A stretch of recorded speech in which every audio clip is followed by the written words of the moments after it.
ಚಾಮುಂಡೇಶ್ವರಿ ವಿದ್ಯುತ್ ಸರಬರಾಜು ಕಂಪನಿ ಅರಸೀಕೆರೆ ಉಪವಿಭಾಗದ ಸಹಾಯಕ ಕಾರ್ಯಪಾಲಕರಾಗಿ ಕಾರ್ಯನಿರ್ವಹಿಸಿದ್ದ ಮಂಜುನಾಥ್ ಅವರು 25,000 ಲಂಚ ಸ್ವೀಕರಿಸುವಾಗ ಲೋಕಾಯುಕ್ತ ಅಧಿಕಾರಿಗಳ ಬಲೆಗೆ ಬಿದ್ದಿದ್ದಾರೆ.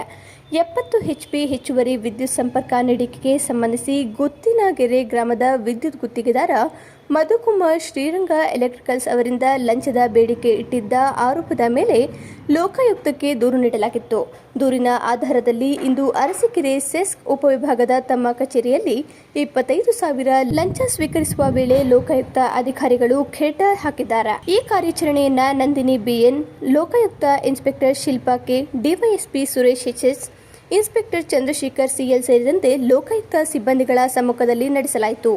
ಸಾಯಿ ಪ್ರಸಾದ್ ಸೇರಿದಂತೆ ಗ್ರಾಹಕರಿಗೆ 70 HP ಹೆಚ್ಚುವರಿ ವಿದ್ಯುತ್ ಸಂಪರ್ಕ ನೀಡಲು ಲಂಚ ಪಡೆದಿರುವುದಾಗಿ ಆರೋಪಿಸಲಾಗಿದೆ. ಮಂಜುನಾಥ್ ಅವರು ಕಳೆದ 12 ವರ್ಷಕ್ಕೂ ಹೆಚ್ಚು ಕಾಲ ಬಾಣಾವರ ಉಪವಿಭಾಗದಲ್ಲಿ, ಇತ್ತೀಚಿನ 2 ವರ್ಷಗಳಿಂದ ಅರಸೀಕೆರೆ ಉಪವಿಭಾಗದಲ್ಲಿ ಕರ್ತವ್ಯ ನಿರ್ವಹಿಸುತ್ತಿದ್ದು ಸ್ಥಳೀಯ ನಿವಾಸಿಯಾಗಿದ್ದಾರೆ ಎನ್ನಲಾಗಿದೆ.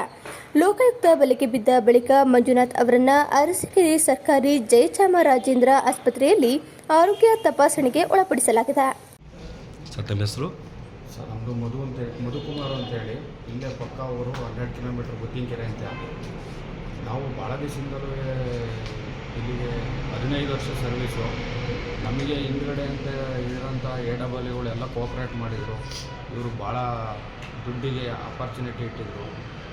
ಭಾಳ ದಿವಸದಿಂದಲೂ ಸಹಿಸ್ಕೊಂಡಿದ್ದೆ. ಈಗ ತಡ್ಕೊಳಕ್ಕಾಗಲಿಲ್ಲ. ಒಂದು ದೇವಸ್ಥಾನದ ಕೆಲಸಕ್ಕೋಸ್ಕರ ದೇವಸ್ಥಾನ ಮಾಡಿ ನಮ್ಮ ದೇವಸ್ಥಾನ ಆದ್ರೇನು ಯಾವುದಾದ್ರೇನು ಅಂತಂದರು. ಅದನ್ನೇ ಅವರಿಗೆ ಇದು ಮಾಡಿದೆ.